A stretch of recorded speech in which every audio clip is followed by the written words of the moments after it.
Morning. Thank you all for being here to celebrate. I'd like to give a special shout out to my family, especially my parents. Without their love and support, I would not be here. Today, we are young high school graduates. In an hour, when I finish my speech, we'll all be much older and wiser. That was my plan, at least. But then I remembered all the times when I sat in that audience on a day like today, in those uncomfortable seats, shivering from the persistent cold. I've watched at least half a dozen Mount Everett senior classes walk across this very stage. Many of you have attended at least one graduation here. Or maybe you said goodbye to the seniors on their last day of school. Those were the moments as underclassmen when we wished to be in their places. Maybe it was because the essays, algebraic equations, and many group projects felt unending. I especially didn't like going to school only to find out we were running laps and doing push-ups for the fitness room test at 8 a.m. But each time I watched a senior class leave Mount Everett, I found myself wanting to be like them. Not simply because they had more freedom, but rather because they seemed to have the rest of their lives planned out, could find success in everything they did, and would be loved by all. True role models, some might say. A few weeks ago, a friend of mine kindly wrote in my yearbook that when asked to think of someone excellent, she thought of me. I was honored, but shocked.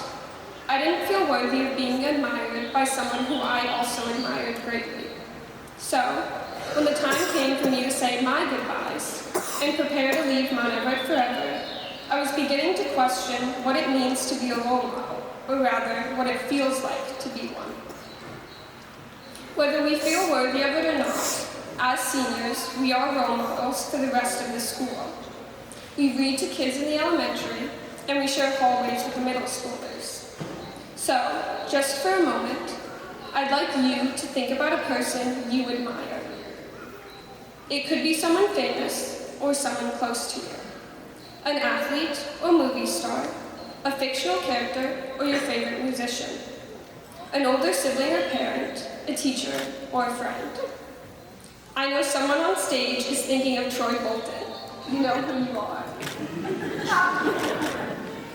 We all have role models. They're the people who inspire us, the ones we see the best in, and those we believe in even when they fail. But their qualities range greatly, as well as their accomplishments. They come from many different places, and no two are the same. Everyone can be a role model to someone, and we, the graduating class of 2025, are not the exception. Today, we are young high school graduates, and sitting in that audience are people who see us as role models. Most likely a younger sibling, friend, or classmate. But it could be a teacher or parent who truly believes in the good you'll do in the future. And just maybe, it's someone who's a stranger to you. An underclassman who saw the go-kart you helped build and wants to do the same. Or another person who watched you in the band and choir concert and now dreams of performing like you. A student who passed your painting in the hallway and decided to take an art class. A young kid on the bleachers when you won the baseball game for your team, who you've now inspired to play next year. You may not believe me right now, but if you look carefully, you'll see all the ways you've impacted another person's life. However, today is not about them, it's about us. So, here's some advice for my fellow seniors. The classes who came before us were not perfect, as I once thought, but that didn't make them any less worthy of admiration.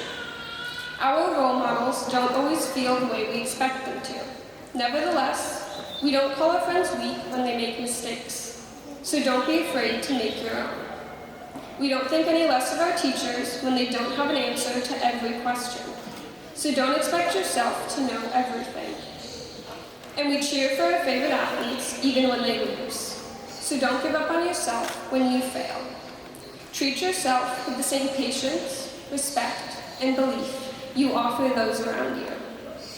I'm proud to share this day and achievement with all of you. Congratulations to the Mount Everett graduating class of 2025, and good luck to each and every one of you.